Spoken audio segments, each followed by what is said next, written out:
Vérissure, le numéro 1 des alarmes en France. Rendez-vous sur vérissure.fr pour votre demande de devis gratuit. Vérissure présente. Sud Radio, parlons vrai chez Bourdin, 9h-10h, Jean-Jacques Bourdin. Bien, nous sommes jeudi politique. Nous recevions il y a quelques minutes Jérôme Cahuzac. Et maintenant, eh bien, nous passons à ce que nous faisons tous les jeudis. C'est-à-dire que tous les jeudis, nous avons deux députés qui débattent de l'actualité. Et ce matin, avec nous, Antoine Armand, qui est député Renaissance de Haute-Savoie. Bonjour. Bonjour. Merci d'être avec nous. Et Sébastien Pétavy, qui est député Les Écologistes de Dordogne. Bonjour. Bonjour. Alors, je voudrais préciser, Sébastien Pétavy, que vous êtes en fauteuil roulant et que bien souvent, on ne vous invite pas dans des émissions parce que vous êtes en fauteuil roulant. C'est vrai, ça ? On annule même des émissions. Oui, parce que je suis en fauteuil roulant. Donc merci. Non, pas merci, mais si je le souligne, si je le souligne, c'est parce que il y a encore beaucoup d'efforts à faire dans ce pays pour celles et ceux qui souffrent d'infirmité. On est bien d'accord ? La représentation des personnes en situation de handicap dans les médias est totalement ridicule. Quand on sait qu'il y a 12 millions de personnes en situation de handicap en France, on a un gros souci. On l'a vu au niveau de la politique. J'étais le premier député en fauteuil roulant de la Ve République. Il y a un sérieux souci de ce côté-là. Et ça passe par l'accès aux médias aussi. Et voilà, et donc je crois qu'il y a beaucoup de stations qui sont loin d'être exemplaires. Bien, regardons l'actualité. Je ne sais pas si vous avez écouté tout à l'heure Jérôme Cahuzac. Est-ce que Jérôme Cahuzac a droit à une deuxième chance en politique, Antoine Armand ? Écoutez, en politique et surtout en démocratie, il y a deux règles. Il y a la règle de la justice et puis la règle du suffrage. La justice a été rendue et donc Jérôme Cahuzac a été condamné. Il a purgé sa peine. Il est libre, comme tout citoyen, de se présenter aux élections, de venir chez Jean-Jacques Bourdin si Jean-Jacques Bourdin l'invite. Et puis ensuite, les électeurs sont libres, s'il a choisi de se représenter un jour, de voter pour lui ou de rejeter massivement quelqu'un qui, au moment même où il était devant la représentation nationale, a menti effrontément et sciemment. Qu'en pensez-vous, Sébastien Pétavy ? Il y a plusieurs sujets. Il y a la condamnation et puis il y a un homme qui est venu sur un plateau et qui a pu dire les yeux dans les yeux qu'il n'avait pas triché, qu'il était innocent. Et ça pose quand même la question de la confiance. Dans un milieu, il y a un contexte politique qui est très compliqué. Quand on voit justement ce qui s'est passé entre un président qui a je ne sais combien de condamnations, je parle de Monsieur Sarkozy, quand on voit qu'après avec le mandat Hollande qui est arrivé avec le président normal et qui voulait amener quelque chose, et on a Cahuzac à ce moment-là, qui les yeux dans les yeux donc a menti, on arrive quand même à un moment qui devient très compliqué. Quand on voit le taux d'abstention qu'il y a, le rejet qu'il y a de la question politique, je pense que ça pose un sérieux problème. Ouais. Ça pose un sérieux problème. Ça veut dire que en politique, dans la vie, on est condamné, on peut retrouver une vie tout à fait normale. En politique, si j'ai bien compris, un responsable condamné ne devrait pas pouvoir solliciter un mandat. Mais je crois qu'il y a... Est-ce que vous allez jusque-là ? Est-ce qu'un politique condamné devrait être interdit à vie de faire de la politique ? Tout simplement. La question n'est pas juste d'être interdit ou pas. Oui. C'est-à-dire qu'après, il y a une question, et quand on voit l'état dans lequel nous sommes aujourd'hui, et la question de la confiance, est-ce que pour le bien commun, c'est une bonne chose que d'y aller ? Voilà. Bon, je pense que non, et je serai à sa place, je ne reviendrai pas. Antoine Armand ? Non, mais je suis assez d'accord avec mon collègue. On ne va pas rendre inéligibles toutes les personnes qui ont été condamnées, quelle que soit leur condamnation. Il y a déjà des peines qui existent. Et puis en France, il y a un principe de proportionnalité. Fort heureusement, c'est la démocratie. Et ensuite, c'est la liberté de chacun et j'allais dire la conscience de chacun. Bien. En ce qui concerne Éric Dupond-Moretti, je me souviens de ce que disait le président de la République, Emmanuel Macron, en 2017. Pourquoi seuls les ministres peuvent-ils disposer d'une juridiction d'exception ? Et il demandait la suppression de la Cour de justice de la République. C'était en 2017, nous sommes en 2023. Antoine Armand, rien n'est venu. Absolument, vous savez que pour supprimer, pour réviser, pour refondre la Cour de justice de la République, il faut une révision constitutionnelle. Oui. Qui nécessitait d'avoir une majorité particulière à l'Assemblée et au Sénat. Mais il aurait pu la proposer. Et il me semble, dans les discussions qui ont eu lieu, et vous en avez d'ailleurs vous-même fait état à l'époque, qu'une partie du Parlement ne le souhaitait pas, donc ça n'a pas eu lieu. Mais je vois votre question. Oui. Contrairement à une certaine opposition qui cherche chaque jour une manière supplémentaire de fouler aux pieds nos principes et la démocratie, moi, je ne remets pas en cause une décision de justice sous prétexte qu'elle ne m'arrange pas. Moi, je ne vais pas dire parce que telle ou telle décision de justice ne m'arrange pas, eh bien aujourd'hui, je souhaite la supprimer. Hier, j'avais très envie, moi, député LFI, moi, député de la NUPES, qu'Éric Dupond-Moretti soit condamné. Et là, qu'aurais-je dit ? J'aurais dit, formidable, la Cour de justice a fait son travail, Éric Dupond-Moretti est bien coupable, puisque c'est cette Cour formidable qui l'a jugé ainsi. Et puis aujourd'hui, parce que la décision ne m'arrange pas, non, cette justice est condamnable. C'est fouler aux pieds les principes démocratiques, c'est inacceptable. D'accord ou pas ? Il y a un problème avec cette CJR qui est composée sur les 15 membres de 12 personnes, élus. 12 élus. Donc, et 3 magistrats. Voilà. Donc le problème est là en fait, parce que on prend, admettons, enfin, on a eu les résultats hier, il est relaxé. Donc à partir de là, le message qui est envoyé est entre copains, il s'arrange. Il se protège. S'il est condamné, là on a règlement de compte politique. On voit que de toute manière, quelle que soit la solution proposée par le CJR, n'est pas bonne. Donc il faut supprimer cette Cour de justice de la République. Mais se pose la question de pourquoi un ministre aurait, on va dire, une cour spéciale. Est-ce que ce n'est pas un citoyen comme les autres ? Se pose la question qu'il n'y ait pas des entraves pour pas qu'il y ait du blocage politique, et donc il y a à filtrer dans un premier temps toutes les condamnations qu'il pourrait y avoir. Mais après, il faut passer devant les juges comme tout le monde. Et je crois que c'est quand même le devoir d'exemplarité pour tout citoyen. Bien, autre chose. Vu l'actualité, on a beaucoup parlé, à juste raison, parce que le drame est fort, évidemment. La mort de Thomas à Crépol. On a beaucoup parlé, beaucoup de débats à l'Assemblée nationale et ailleurs, pas qu'à l'Assemblée nationale, mais dans les médias notamment, sur la mort de Thomas, sur les conditions dans lesquelles Thomas a été poignardé. Est-ce que, à travers tous ces débats, la nation est en train de se déliter ? Est-ce que vous pensez qu'aujourd'hui, notre nation commune est en danger? Je vais peut-être un peu loin, mais est-ce que notre nation, est en train de se défaire un peu ? Écoutez, oui, je crois que, comme l'a dit d'ailleurs Olivier Véran lorsqu'il s'est rendu à Crépol pour témoigner la solidarité de la nation, il y a un risque de basculement de la société. C'est-à-dire que il y a celles et ceux dans le paysage politique, dans le paysage social et médiatique qui entretiennent ce risque de basculement. Mais qui entretient ? Quand vous dites il y a ceux qui entretiennent, alors qui entretient ? Allons-y, disons clairement les choses. Ceux, comme la France Insoumise, qui sont incapables de reconnaître le fait qu'il y a dans notre pays un problème d'intégration et un problème de sécurité. Et puis ceux, à l'inverse, au Rassemblement national, qui cherchent, avant même le début d'avoir l'idée d'un fait, à condamner une partie de la population dans sa globalité. C'est surtout Reconquête. Et qui attise les haines, c'est surtout Reconquête, et qui attise les haines de bandes d'ultra-droite qui viennent ensuite dans des quartiers populaires pour essayer de ratonner, comme on disait, aux pires époques que nous avons connues au XXe siècle. Vous êtes d'accord ? Non. Non, mais il y a... On est devant un... Sébastien Pétavy. On est dans un moment de tension extrême. Oui. C'est-à-dire qu'on voit, il y a ce qui s'est passé à Crépol, et puis de l'autre côté, on voit avant-hier, à Lyon, dans les rues de Lyon par exemple, quand on voit 200 néo-nazis en train de défiler. On a quand même un niveau de tension aujourd'hui qui est terrible. Et je crois qu'il y a une responsabilité des politiques à trouver quand même de quoi apaiser, parce que la grande question, c'est comment on va arriver à vivre ensemble. Oui, non mais ça, évidemment, c'est la grande question. L'enjeu est là. Est-ce qu'on arrive toujours à vivre ensemble ? Et est-ce qu'on va vivre ensemble ? Mais moi, je pose la question aujourd'hui. Est-ce qu'on arrive toujours à vivre ensemble ? Mais moi, je crois que oui. Je vous le dis tout de suite, je crois que oui dans la grande majorité. Bourdin, moi, je suis d'accord avec l'apaisement. Mais quand vous demandez à nos concitoyens ce qui est pour eux la première condition de l'apaisement, et je suis d'accord avec eux, c'est la sécurité. C'est la fermeté.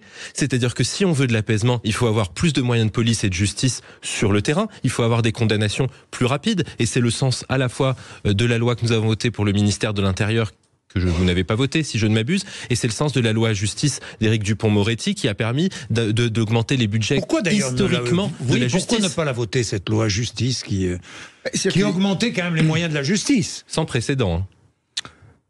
Oui, mais enfin, vous parlez des moyens, et je crois que c'est quelque chose qui est essentiel aujourd'hui. Et les moyens, on les voit de tous les côtés aussi. Parce que pour arriver à éviter qu'il y ait des drames, il faut déjà toute la question de la prévention. Et on voit dès l'éducation. Et je crois qu'aujourd'hui, c'est le grand sujet.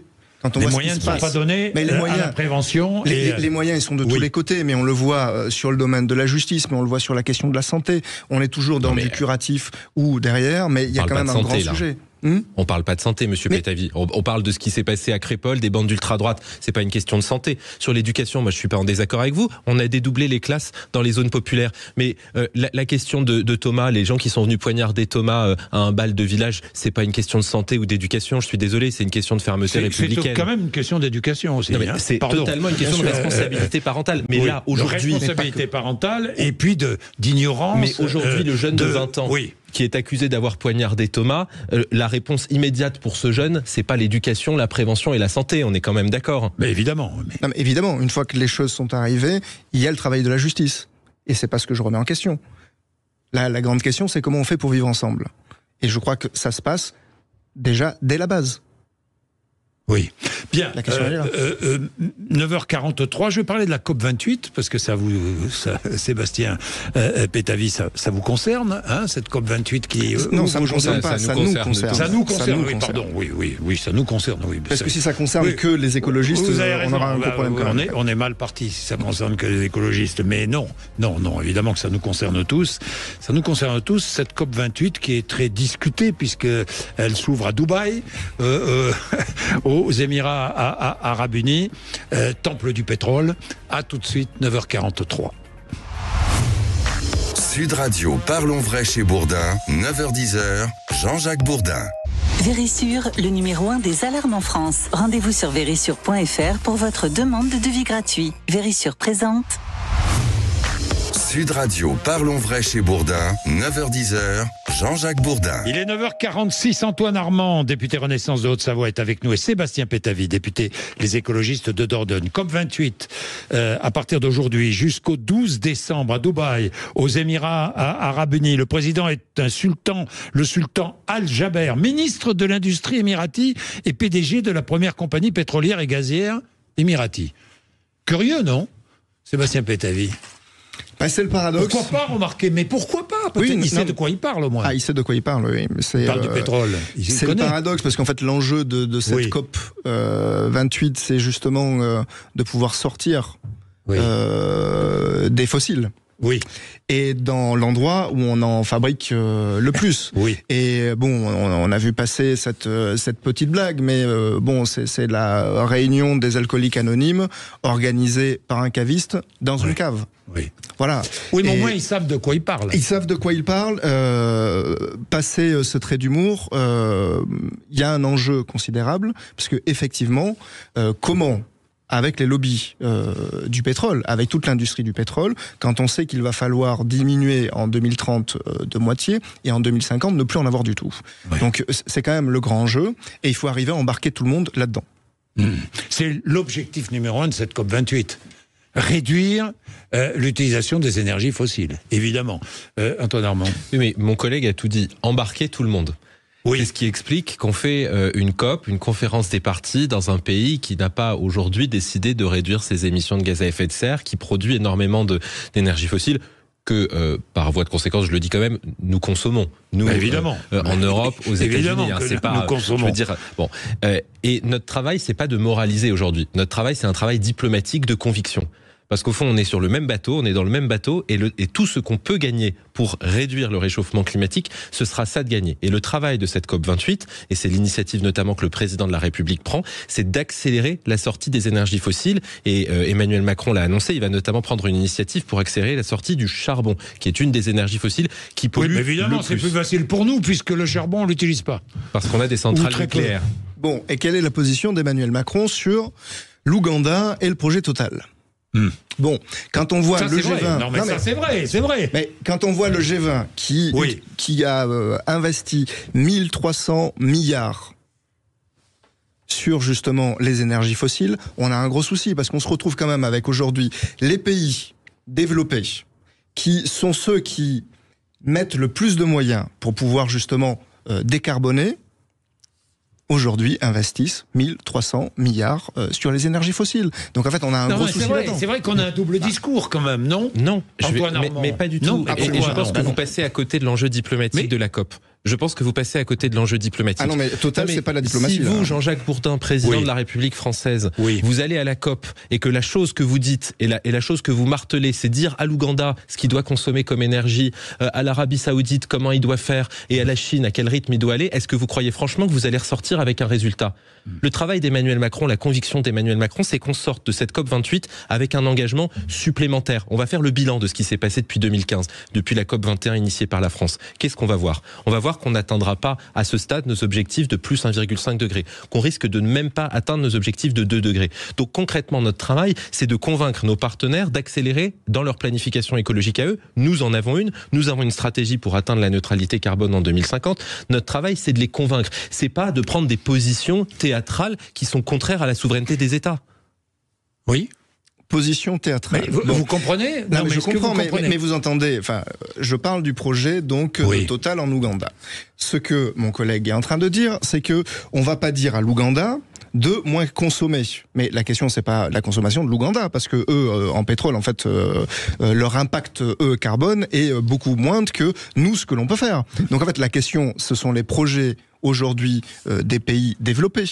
Et là-dessus, il faut que l'on inverse complètement. Mais donc, quel est le rapport avec l'Ouganda alors ? Total n'est pas un service de l'État. Oublions l'Ouganda. Peut-être que si l'on voulait diminuer vraiment l'utilisation de l'énergie fossile, peut-être qu'il faudrait demander à ces grandes compagnies de cesser d'extraire, de rechercher des nappes de pétrole ou autres, ou gazières à travers le monde. Mais figurez-vous que c'est tout l'engagement du président de la République à chaque conférence des partis. Mais et d'ailleurs, je n'ai pas besoin de vous signaler qu'on ne le fait pas sur le sol français. Oui. Et le sujet, c'est de réussir à convaincre nos partenaires. On ne le fait pas sur le sol français parce que là, ça ne serait pas accepté. Non, mais c'est le travail du président de la République de convaincre nos partenaires de ne pas le faire non plus sur leur sol, souverainement. J'ai vu qu'il allait y avoir, c'est dans le sud-ouest, non, des recherches. On cherche quand même le gaz de schiste, par exemple. On regarde ces endroits. Toujours. Non, l'exploration du gaz de schiste a été interdite. Oui, c'est interdit, mais bon, on essaie de repérer quand même à quel endroit. C'est interdit. C'est interdit par la loi. Oui, c'est interdit par la loi. C'est interdit par la loi. Je me souviens très bien de ce combat. Oui. C'est Kosciusko Morizet qui avait conduit ce combat d'ailleurs. Si vous voulez, notre travail, c'est pas de dénoncer toute la journée ce que font nos voisins. Dénoncer, c'est renoncer en matière climatique. Parce que qu'est-ce que vous faites ? Vous braquez tout le monde, vous embarquez personne, et à la fin, vous avez plus d'émissions de gaz à effet de serre. Donc notre travail, c'est point par point, brique par brique, brique charbon, brique pétrole, brique gaz naturel, de réduire la consommation et la production. Nous, en France, on le fait. On va baisser notre consommation de 30% d'énergie fossile, de 40% d'énergie fossile d'ici 2030, et puis quasiment grâce au nucléaire. Grâce au nucléaire, grâce aux énergies renouvelables, grâce à la sobriété, grâce à la chaleur bas carbone. Vous êtes content que grâce au nucléaire, on baisse notre consommation d'énergie fossile ? Le problème du nucléaire, le nucléaire va servir à quoi ? À notamment permettre... à baisser notre consommation d'énergie fossile. D'énergie fossile, parce qu'on va remplacer par de l'électrique, notamment des moteurs thermiques par de l'électrique.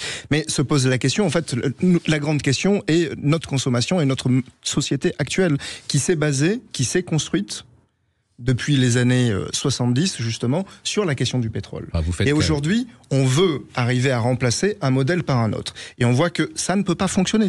Ça ne peut pas fonctionner. Et il faut arriver, il va falloir moins consommer. Consommer ou construire de nouvelles centrales nucléaires. Être dépendant. Et développer le renouvelable. Ce qui me terrorise quand je vous entends, c'est que je n'ai aucun doute sur votre conviction sur la lutte contre le réchauffement climatique. Mais dès qu'on parle solution, il n'y a plus personne. La loi d'accélération des énergies renouvelables, vous l'avez pas votée.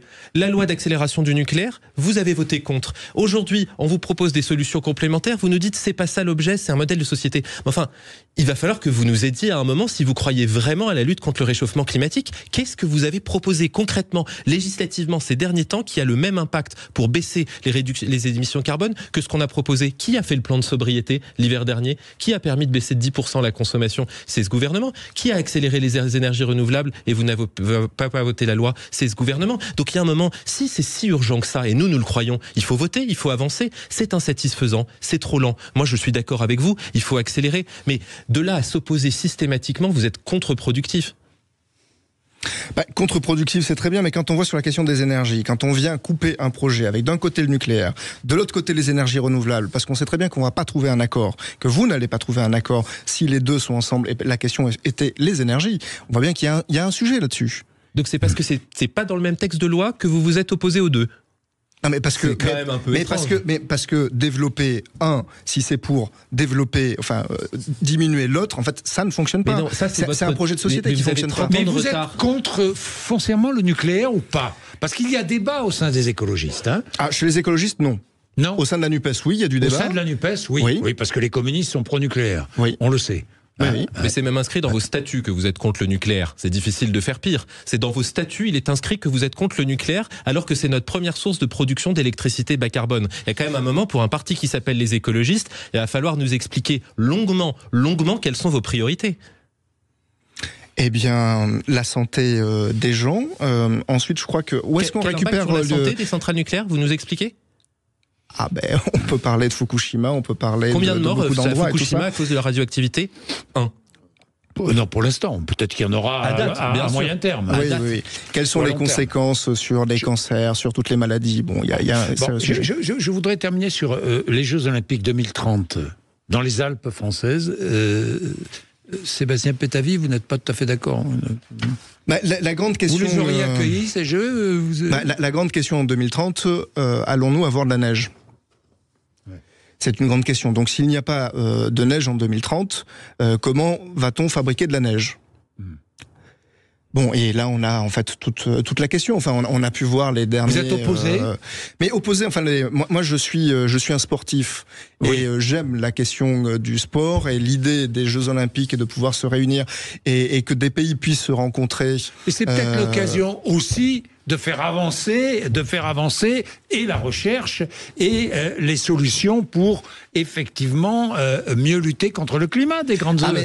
Mieux lutter contre la recherche, si c'est pour pouvoir fabriquer des canons à neige, en fait la recherche là-dedans elle ne fonctionne pas. Ce n'est pas sérieux. Il y a des endroits où on peut le faire. Maintenant il y a la grande réflexion de l'empreinte carbone de ces jeux et justement des jeux d'hiver, et ça c'est un véritable enjeu. Un mot? Oui, alors d'abord, comme député du Grand Bornand et de la Clusaz, où devraient se tenir 2 des épreuves, je suis évidemment immensément fier, mais je rebondis sur ce que dit mon collègue. Les 2 engagements qui ont été pris par le gouvernement français, c'est 1, le financement des Jeux par les Jeux, réduire l'apport public au minimum, et 2, des Jeux durables comme jamais, c'est-à-dire utilisation des sites existants, optimisation des solutions environnementales. Est-ce que les Jeux auraient dû plutôt se tenir à Doha, à Sochi ou dans les Alpes? Je crois qu'écologiquement, on peut penser que les Alpes seront meilleures. Bien, merci à tous les deux d'être venus nous voir, comme tous les jeudis, Jeudi Politique. Rendez-vous jeudi prochain. Tout de suite, Sud Radio Média, après les infos. Christine Bouillot et Gilles Gansman reçoivent les comédiens Anne-Elisabeth Blateau, Karina Marimont et David Salle. Sud Radio, parlons vrai chez Bourdin, 9h-10h, Jean-Jacques Bourdin. Avec Vérissure, le numéro 1 des alarmes en France. Rendez-vous sur vérissure.fr pour votre demande de devis gratuit.